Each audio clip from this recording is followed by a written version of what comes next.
Welcome, everyone. I wanted to welcome you to our first of our series of trades talks. The goal with this is to help residents figure out how they could jumpstart career training as things start to open up, particularly focused on the trades because they're an area of need for local businesses and they provide a really good opportunities for local workers. In terms of wages and other advantages.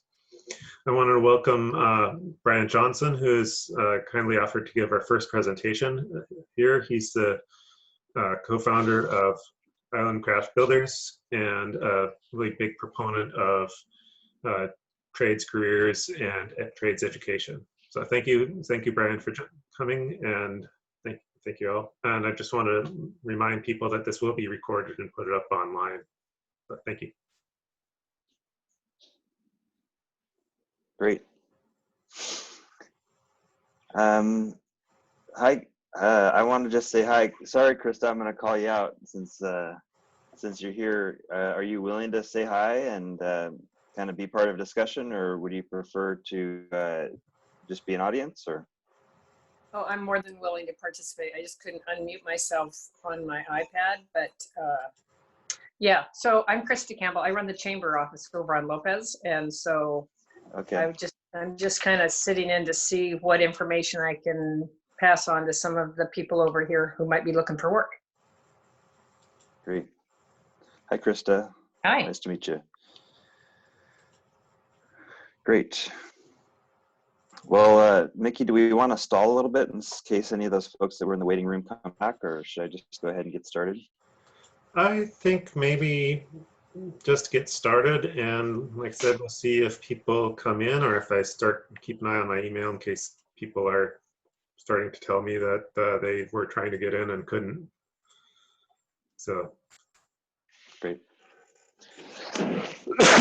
Okay, well, I'm gonna share my slideshow.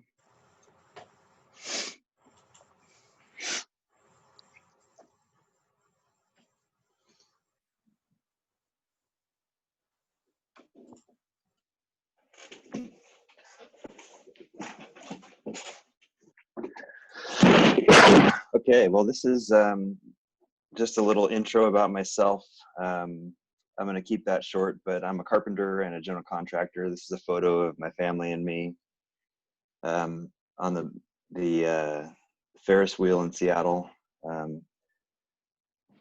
and a pair of tool bags, just representing my work as a tradesperson and carpenter.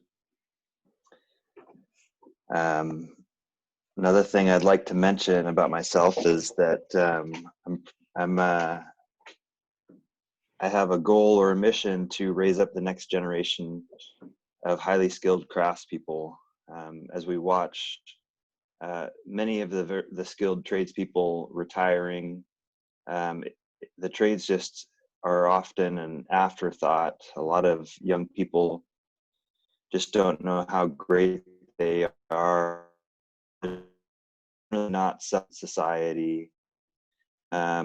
Be discussed more and more in high school years as being a real viable and lovely option. But what I've found in talking to a lot of young people is they just don't really consider the trades. Not even necessarily that they don't want to, but they just don't even think of it. It doesn't occur to them. But this is starting to change, and we're, hopefully by through the work of EDC and other folks, and the school district has a new emphasis on the trades also. Not to mention the fact that just a massive labor scarcity in the building trades as folks retire out, and there's a limit of folks coming in. Hopefully, just the economics of it will begin to draw some folks in. Yeah. So as a reflection question to start, I've got a picture here of MLK, an amazing iconic figure who's left a grand legacy. But I just want to invite us each to think about what's a person, or who is a person in our lives who has been significant to us, had an impact on us. Yeah, so just take a moment. I want you to think about one person who has had an influence, a massive influence on you, a person that you do, or perhaps still do. And I want you to think about, what are the characteristics of that person? What were the things about their life that made them special? Sorry to interrupt, Brian, but your audio is popping in and out a bit. Could you maybe turn off the video, and that might help your audio stay stable? Oh, I got you. There we go. Was my video playing also while my... That just shows up in the little window. Okay, great. Yeah, good idea. And you might want So to... did you get the gist of what I was asking? So what I'm asking is, I just want us each to reflect on who is a person in your life, a person that you look up to that has had an impact on you. Okay, so get that person in your mind.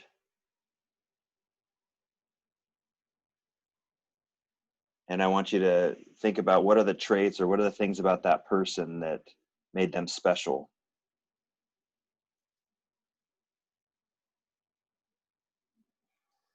So I'll start by sharing.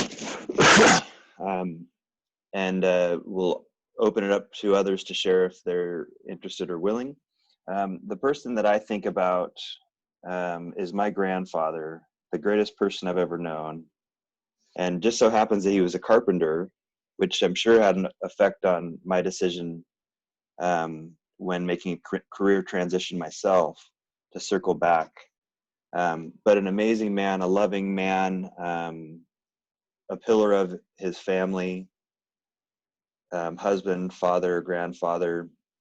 I have memories of being a child and him grabbing a group of folks to go and fix a roof for a widow, or a woman next door to them,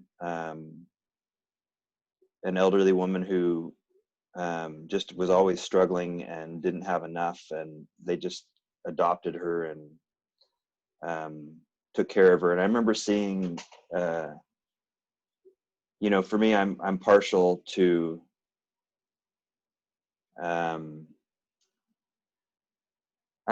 the trades, partially because I remember watching him use his skills as a carpenter to be able to meet real needs of people.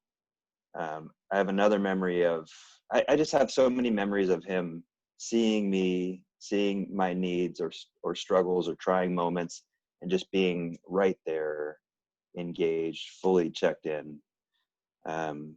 Anyway, so that's the person that I always think of for somebody who had an impact on me. Yeah. Does anybody else want to share? I won't make anybody share, but if anybody wants to share somebody that was important to them.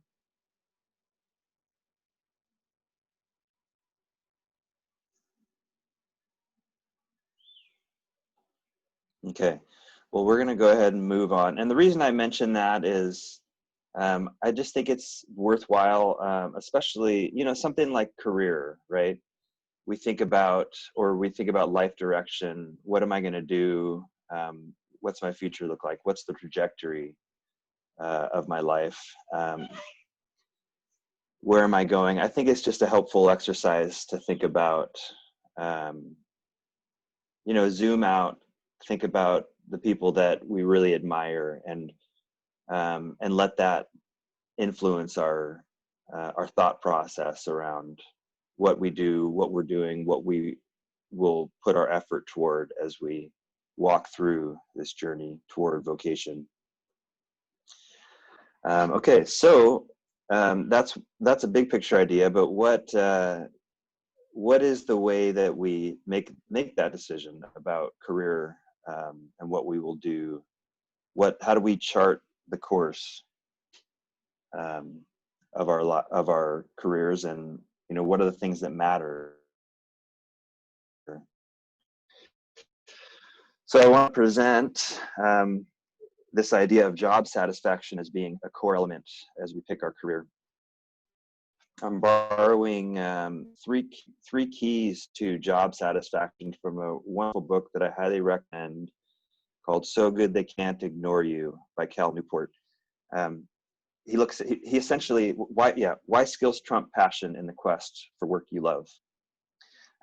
One of the most prevalent forms of advice or phrases that people give it in advice to young people figuring out what they're going to do with their life or in their career is, does anybody know what would you say is I'm going to risk it here. What would you say is the most common bit of advice people give for choosing your career path? Anybody want to throw it out? Do what you love. Yeah. Do what you love, follow your passion is another way it's sometimes stated. So what Cal Newport discusses is he actually goes and follows all these high performers across a number of industries and asks them, well, how did you become so successful? And they essentially said that, do what you love, follow your passion. That's what I did. But he does kind of a deep dive into it and says, well, even though they say that, they actually, when you look at what they're doing, it's a little more complicated. So this book is really a look at a deep dive into how to do work that you love, basically. And it turns out it's a little trickier than just do what you love, because there's a lot of challenges you face. So anyway, in this, so he talks about 3 keys to job satisfaction that has been studied. A lot of research into people who experience job satisfaction or lack of it, and they came up with 3 main components that determine whether a person is satisfied, if they enjoy, if they're deeply gratified through their work. Okay. The first key is, or the first component is mastery. This is the idea of the skateboarder who's expressing a mastery of skill to be able to do a difficult thing, or for a carpenter to be able to, or any work that you do. It's that feeling of being in the zone, experiencing flow, being good at whatever you're doing. And that's something that I think is a very innate human desire. We avoid the things that we're not good at. We go toward the things that we are good at. And so mastery. So if you picture work that you've done, times that you have been good at what you're doing or masterful at what you're doing, that brings joy, that brings satisfaction in your work. Okay, the second one is autonomy. The idea of being self-governed, not just a puppet, not being micromanaged. Perhaps you've had the experience of being tasked with something, but under someone else's authority, and them not trusting you to do what you need to do. I think that's another deep human trait or desire, is to have freedom and responsibility, to be able to do your work without being over-controlled. Now, there's an important interplay between mastery and autonomy.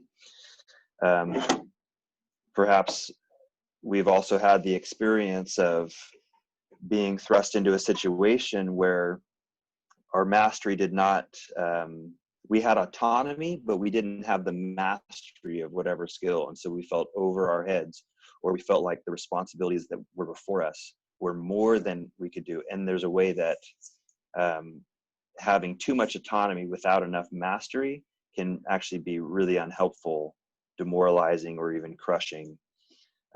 So that's important to note. And one of the things that Cal Newport discusses in this is, if you want autonomy in your work, you need to have a level of mastery.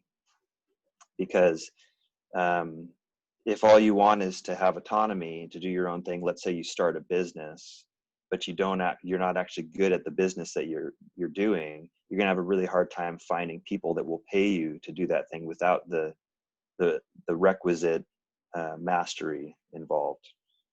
Okay, does that make sense so far? And finally, the third characteristic of jobs of satisfaction in work is community, or the human connection, being a part of a team, working with others in harmony toward a common objective. This is something that personally in my own work life has been an up and down. In fact, that's really a big reason why I decided to go from being a carpenter to being a business owner and a general contractor, is because I loved the work so much, and yet I was constantly frustrated by the human dynamics, the social interactions, the drama or the emotional immaturity, the lack of cohesive team connection. And so the desire, or, the desire to do masterful work with excellence, and, the desire to have a level of responsibility and autonomy over my tasks, were dominated by the human connection. I think that's something a lot of people relate to in their work. It can be very tough to find a good team to be a part of. And when you're on a good team, a healthy, high functioning team, there's not much better than that. And another thing maybe that I will note along those lines is when we think about younger people going into the trades, or when we just think about younger people going into the workforce, one thing I think that we've seen pretty clearly about the younger generation is there's this deep longing for community. It's less, I think if I could make a generalization about generational groups, there's less of that need to be this powerful over everybody else, in control, but there's this deep longing for being a part of a team, being connected to the people that you're working with toward a common goal. I think that's something that we really see in millennials and the following generations after millennials. And I think that, speaking of generational gaps, I think that that's a misunderstanding a lot of people have of the younger generation. A lot of the older generation seems to be wringing their hands over young people that are throwing the baby out with the bathwater in terms of career aspirations. But I think it's more that there's a different longing that young people have, and it's not just to do the same thing that's been done before. But I really do think there's something there about being a part of a team. So, and to fill that out maybe specifically, so for my own company, we have a young man in his early 20s. And, the way that we tend to that is we try to really honor him, even though we try to listen to his ideas. Even though he's very green and inexperienced in a lot of ways, we give him real opportunities to contribute, to say what he thinks, or to throw out ideas. And I think along with that human connection, everybody wants to feel like they're of value to the team, as opposed to something that I experienced more as a learner, a carpentry learner, which was, I knew I had real skills and abilities and assets to bring to the team, but I was kind of in that old mindset. I didn't really get the opportunity. The older people over me didn't really believe that I had much to bring. So if we want to bring along young people in whatever the industry, it's very important to let them feel like they're part of the team, like they really have an important contribution to make. Okay, now moving on to the specific building trades. I have listed out here kind of the main, and I forgot to add excavation, but so my transition to this is essentially, as we talk about job satisfaction, it's really my belief that the building trades are a wonderful place and opportunity for all those three characteristics: mastery, autonomy, and human connection. That the work itself is a wonderful medium for that. Now, the trades aren't for everyone, so there's still that work to be done about are my strengths and skills in keeping with the building trades? And I think that it's important for young people or career transitioners to really try different things on for size and get a sense of whether it's a fit or not. But my argument or my thesis is that the building trades are a wonderful place to work toward this lifelong job satisfaction of mastery, autonomy, and human connection. Okay, so yeah, I guess that's mainly what I have. A quick discussion. This talk is mainly about the building trades, in particular in residential construction. That's my experience in residential construction. Certainly, all of the building trades are also possible in a commercial setting. Less so here on the island. In general, when commercial work is done on island, it's done through off-island contractors that come and do that more so. But most of the work here on the islands is residential in nature. Yeah, any questions so far or comments?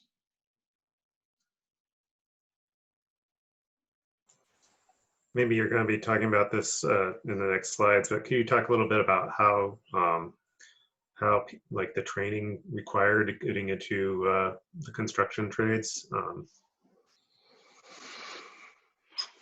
Yeah, well, I think part of the reality is that the training, frankly, training is part of the reason I believe that it's tough to make a transition. It can be tough to make a transition to the trades.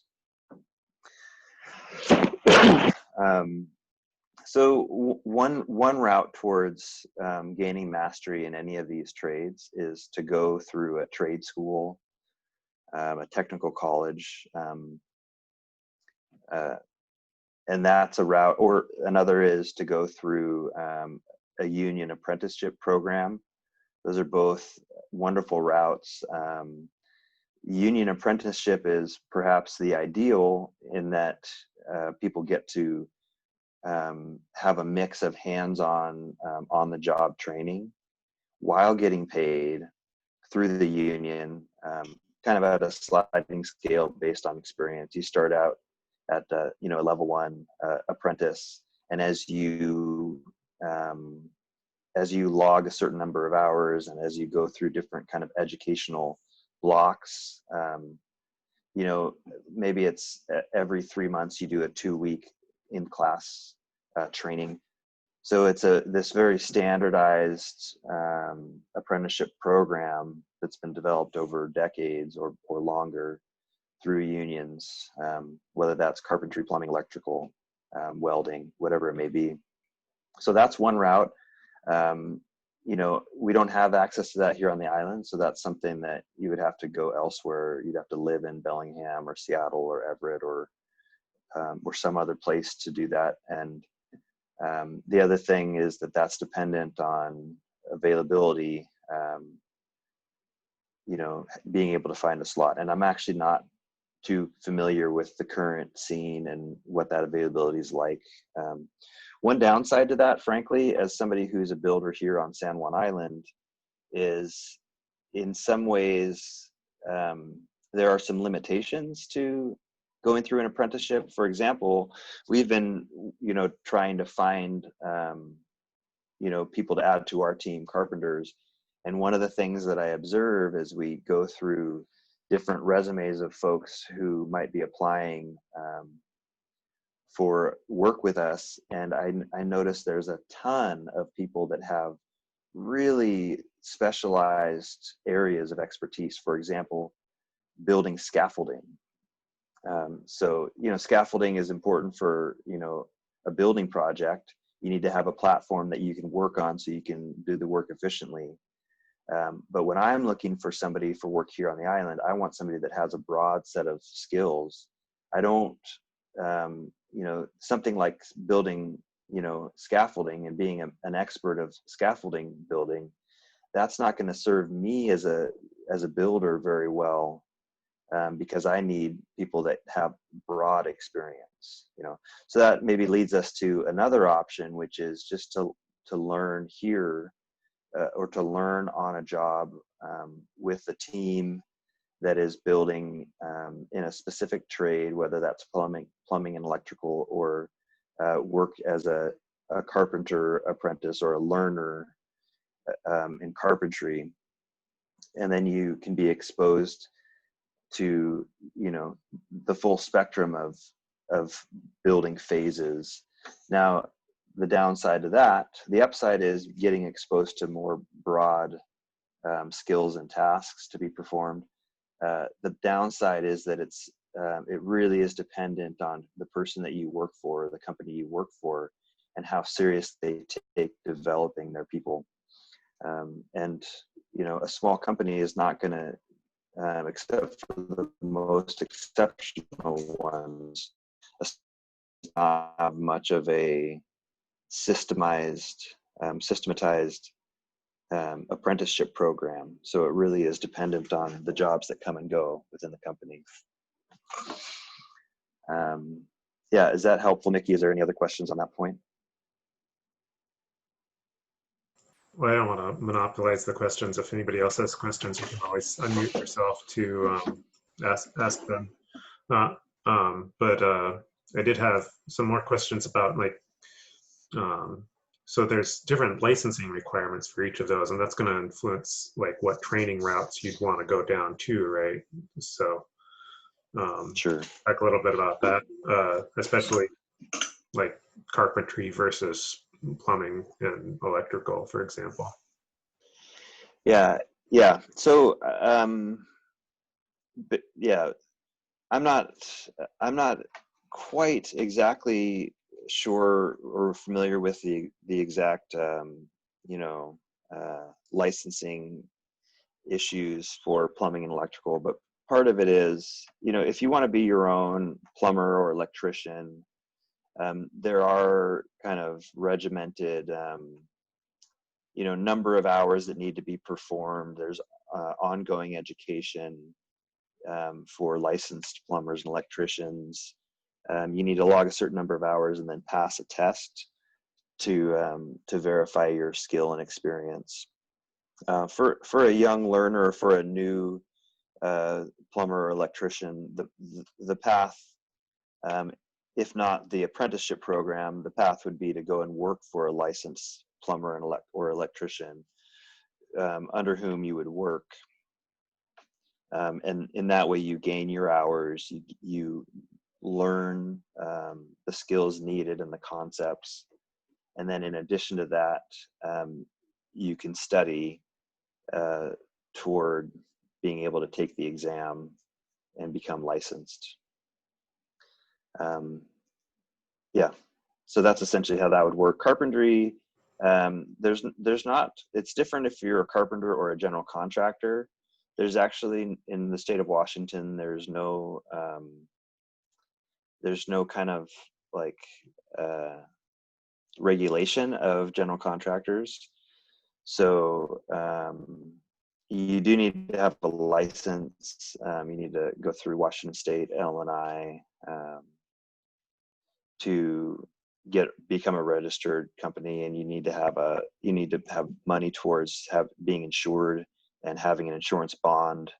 Those are things that are there just to protect the clients, the consumers who would use your services. If something went wrong on a job, they have access to money to go after, and they know that you're insured if something happens on a job. So that's the nature of, I think, a lot of the other building trades that don't necessarily require,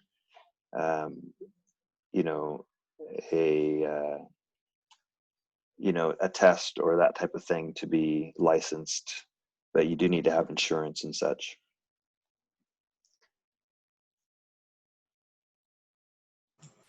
Can you talk a little bit more about the path for doing carpentry? And maybe talk about your own path, for example. Sure. Well, I gotta say, it was a little rough, and if it weren't for my own strong desire to be a carpenter and to really stick through it, I probably would have gone a different direction. But I, I grew up with some carpentry, working with my grandfather, um, which was kind of my pre-exposure. So I already knew that it was a fit. But what I experienced, frankly, I mean, this maybe isn't the best, story to share, but it's a real one. Um, you know, I experienced a lot of kind of old school people in the trades, really kind of demeaning me, um, making fun of me, making me feel not enough, not seeing the skills and traits and things that I could offer and bring to the table, and only seeing my lack of experience in whatever areas. So, that's just to say that, well, for one thing, I think that's a big reason why a lot of young people try the trades and then go another direction. But I think it also just speaks to the need of the industry, to adjust and to, become better at not just building things. Because people that are in the trades, they're professionals. They know how to do their work, but oftentimes it's the soft skills that are tricky. So maybe one recommendation I would give to people who are looking to get into the trades is, it is fairly important who you work for. Um, I recommend working for people that are not only good at what they do, but are good people that will treat new learners with dignity and respect, and give them real opportunities to contribute. And for me as a general contractor and as an employer, that's really, as unpleasant as it was to go through that experience of being kind of demeaned and disrespected, with a number of different employers that I worked for, it really informs the way that I approach it now. We really focus on finding great people, trustworthy people that are really bought into what we're trying to do and build. But we try to really honor and respect them as human beings and as learners, and recognize that we were all learners at one point. And it's just worthwhile to take the time to teach people. Yeah. So I guess one really basic question though is, like, say I want to become a carpenter, would it be how do I go about making that happen? So like, Yeah. even really basic questions like, does one need a license to become a carpenter? Does one need to go to a tech school, or does one need an apprenticeship, or can you just say learn on the job starting from? Yeah. So I would say, just to break it down to the three kind of main options available for somebody wanting to become a carpenter. One is to pay, a couple $1,000s of tuition or whatever it may be. It's something in that ballpark, to go to a trade school to study carpentry. So that's one option. Downside is you're not getting paid. You're paying to go, but you get an instructor that knows what's going on and is there to teach you the components, the things, the concepts you need to know, both in a classroom setting as well as hands-on applied. So that's a good option. Downside is that it costs money. Another option, maybe the other kind of easier option, or best clear path towards starting to learn right away, is to find somebody locally or in some other location that will hire you, that be clear about your experience, whatever that may be, and try to get a job and begin to learn on the job. You don't need a license, but you need to work for somebody who's legitimate. You know, that they would have the license and they would then be responsible for you as the employee. You know, that's the basic answer to that option. In terms of how you would do it, you don't.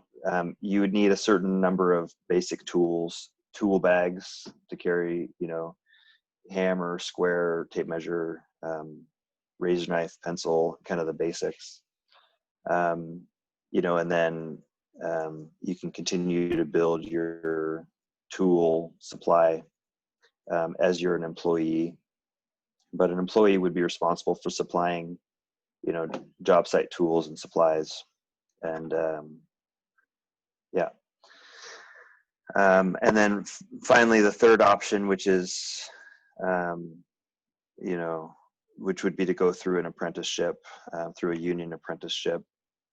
That would require you to locate somewhere where you have access to that.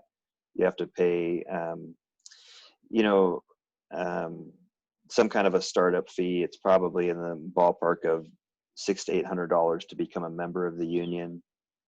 And then you begin the apprenticeship program, which includes classroom instruction, usually at a technical school or a union associated trade school, as well as working for or going out of the union hall to various jobs to work on different projects. So that's your third option. So again, the three options would be go to a technical school, pay tuition for a trade program, work on a job site for some builder, or go through a union apprenticeship. Union apprenticeship, by the way, is generally about 4 years to complete from start to journeyman or journey level carpenter.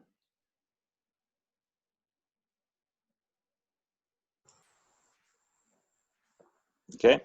Does anybody else have questions, or shall I keep going on?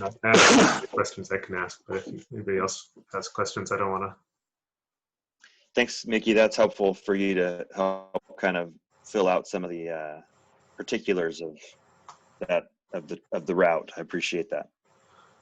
Well, one of the other questions I think people would have would be things like benefits and like the nature of, like, are you just showing up on do people typically like work for a company that like you have people at all levels working for you sort of as a long-term basis, or is it like are you hired per job, like to do this house or that house? And what would be the sort of the people who are starting out typically get benefits or other sort of things, or is it just a contract basis? Yeah, great question. So let's speak first about kind of the local industry on the islands. Personally, whenever I was an employee, I never got benefits. And so my observation of the local building industry is that most builders and contractors don't really provide benefits. I don't think I ever got any paid holidays or paid time off. If I took time off, I had to do that without getting paid. Washington State now mandates mandatory sick leave, sick and family leave. So that's a resource that's available to employees now that's accrued. I think it's an accrual rate of 0.25 hours per hour, or 0.025 hours for every hour worked, or something like that. So as you work, you gain something like a week or a week and a half of paid time off. for sick leave or family.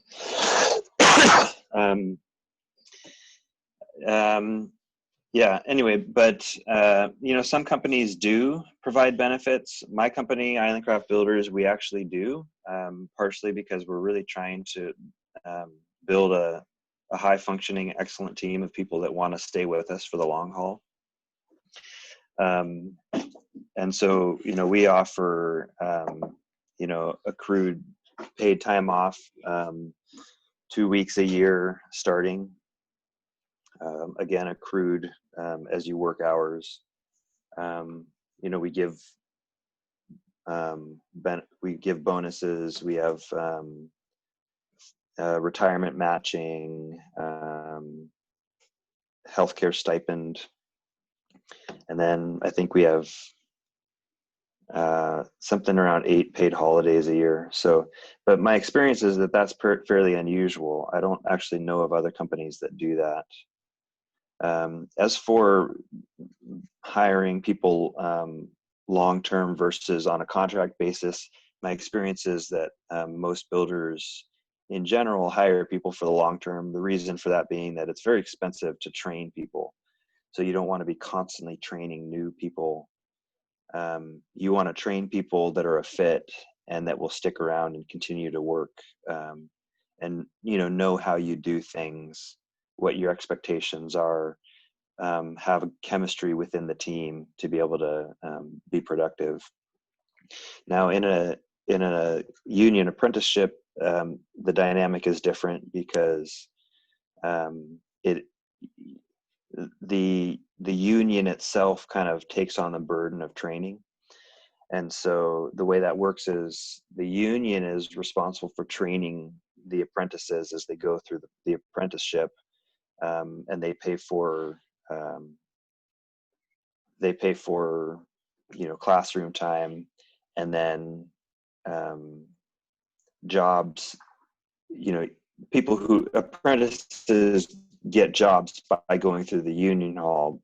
Basically, they'll show up in the morning between at like 6 a.m. If they don't currently have a job that they're already assigned to. They show up at the union hall, and there's a line, and based on your ranking in the order, you'll get sent to a job. Excuse me. And so that the nature of working through a union in an apprenticeship is there's a lot more job by job. You might get on a job that lasts 3 months, or you might get on a job that lasts 3 years, or 2 weeks. It's a lot more piecemeal. But the reason they can do that is because the individual employers, excuse me, the individual employers are not bearing the burden of the development or training.